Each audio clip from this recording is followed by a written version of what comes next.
next guest is about to release his first album in 5 years. Please welcome Grammy and Academy Award winner Jamie Foxx. Hi. Yeah. Look, I know I'm here to promote me, but how great Britney Spears look. Yeah, she looks great.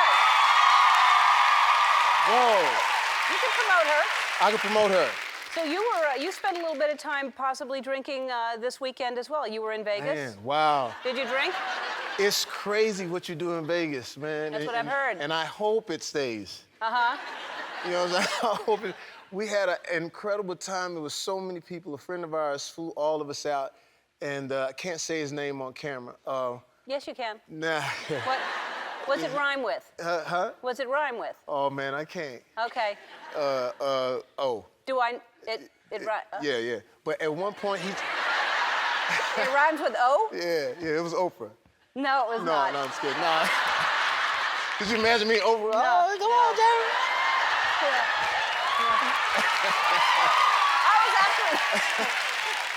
I was with Oprah this weekend. You was with Oprah this weekend? Yeah, that's how I know it wasn't her, because I was with her this weekend. Oh. So whoever you had fly you, I was with Oprah. Ah. Yeah. All right, so you flew? At one point, he just ordered 101 bottles of Cristal. No. Yeah, and there was only 50 people in there. So it was crazy. It was amazing. Wow. It was crazy. That's fanciness. So Yeah. were you rooting for somebody in that fight who saw? I was rooting for Money May. I've always been a Floyd Mayweather fan. Uh-huh. So I was, because I like Floyd. I like Floyd. Yeah. And it was great, and got a chance to. Now I sung the national anthem. Now some people were a little upset by how it went down, but here's the thing. First of all, anytime a black person sings the national anthem, we gotta. Oh, say can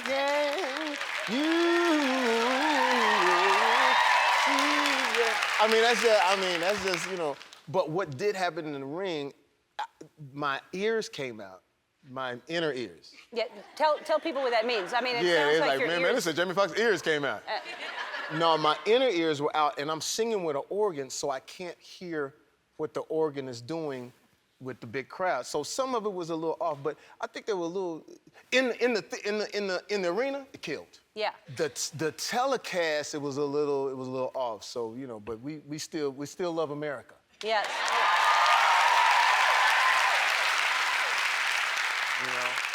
Well, I am so excited about this, first of all, and wait till y'all hear. He's singing a little later today, which I love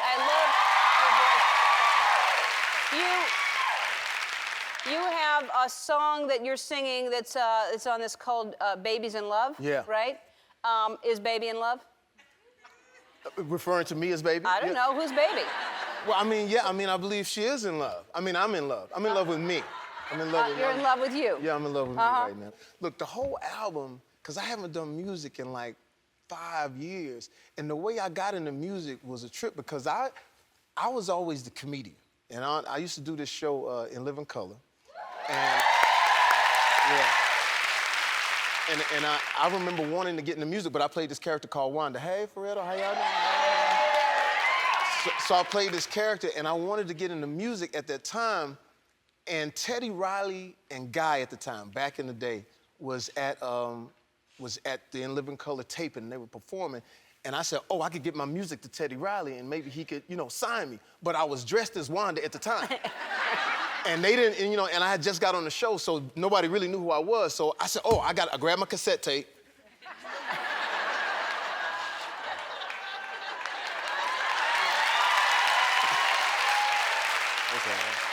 I run out, I got the fake in like size 22 pumps, and I'm running, and Teddy look and see me bearing down on. He looks at this, who's this transvestite about to, tackle me, and I say, yo, Teddy, I'm in the music, man, I sing, and he looks at me, he says, impossible.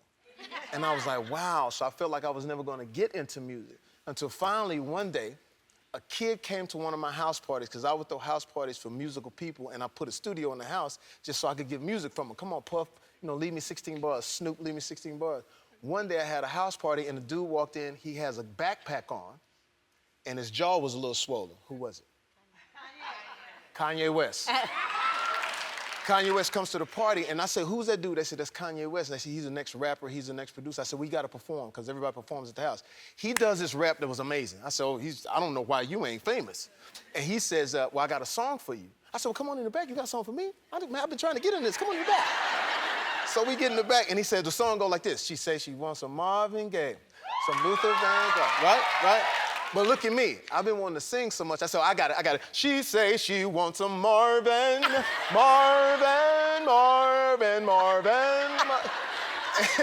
he like, what you doing? I said, I got to put the R&B on it. He said, don't do that. And so I like, no, he said, just sing it simple. Hip hop is different. Just sing it simple. So I'm thinking in my mind, the song whack. You know, he ain't gonna make it. You know what I'm saying? This is not gonna work, right? So I sing the song, right? I leave and go do a bad movie. When I come back,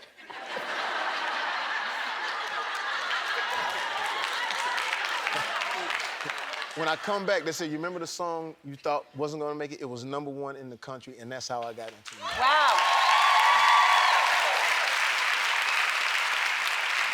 It was all part of the journey. It's supposed to happen like that. Can I keep going with it? Yeah, go ahead. So now we do our thing. We do this movie where I play this guy. Hey, you know what? I'm gonna make it do what it do. I played that dude. And then once that movie blew up, Kanye does another song, but I'm not on it yet. So my boy Brian, who puts all my music together, he said, you gotta get down to the studio. Kanye got a missile.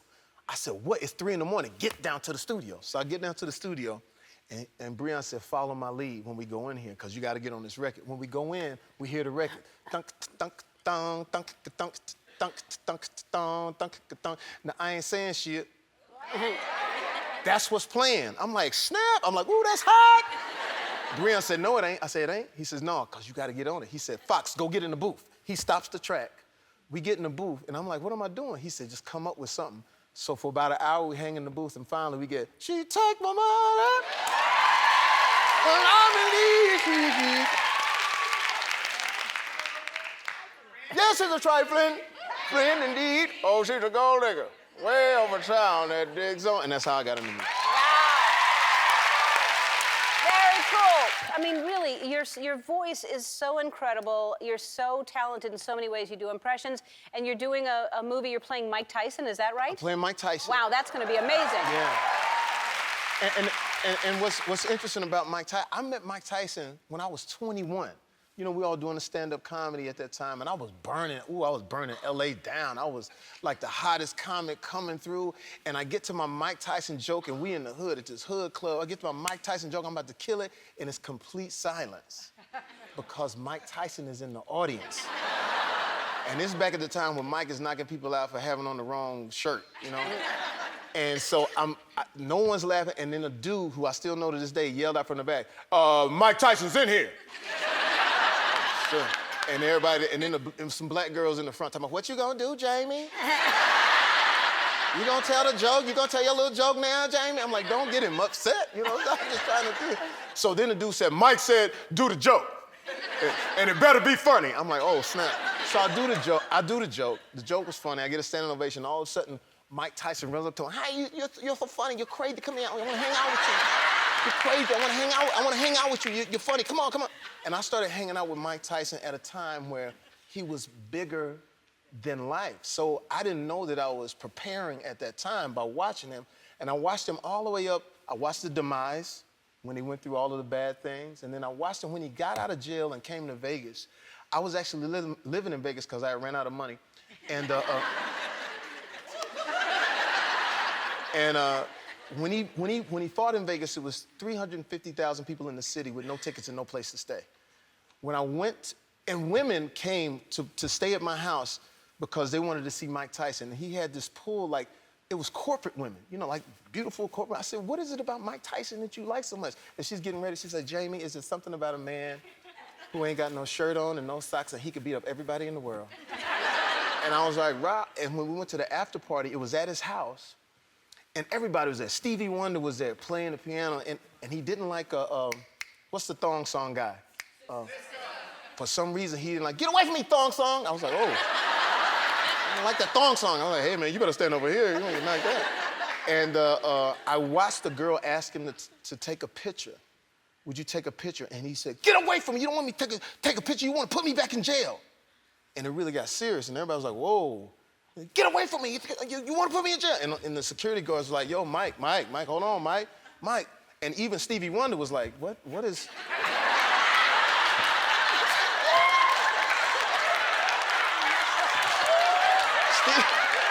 Stevie was like, I was like, Stevie, sit down. You don't want to catch a right or something. What's going on? Don't worry about it, Stevie. Just calm down, Stevie. Calm down, Stevie. Because, you know, he wanted to flee. He just heard something. You know, his ears are very sensitive. Yes. I'm sorry, man. So anyway, his play sister comes from out of the kitchen and calms him down, and I watched that as a moment. Leading all the way up to now, today, when we talked about doing the movie, and Terry Winter, who wrote Boardwalk Empire, Martin Scorsese, who hasn't directed a movie about boxing since Raging Bull, will direct it. And when I went to meet with Mike, it's a different Mike, which is the Mike I think we'll really, really focus on. I went to his house, different, modest, no lions, no tigers in cages. And I said, Mike, how are you? And this is Mike, not the impersonation. All praises to Allah, my brother, I'm happy. That's why you're happy, because I don't have any money anymore, so nobody can take anything from me anymore. I'm happy, I'm at peace with myself. There's no vultures, no crazy people around me. I said, that's the movie. And then when you saw him interact with his daughter, every time she was outside playing, he says, be somewhere I can see you. I don't want to be able to have to look out there and not see you. Don't make me mad now, because I want to be able to see you. I don't want anything to happen to you, because he lost his daughter. So all of those things is going to make this movie, I think, one of the most exciting things that I've... Yeah, what a life. It's going to be amazing. You'll be amazing. Thanks.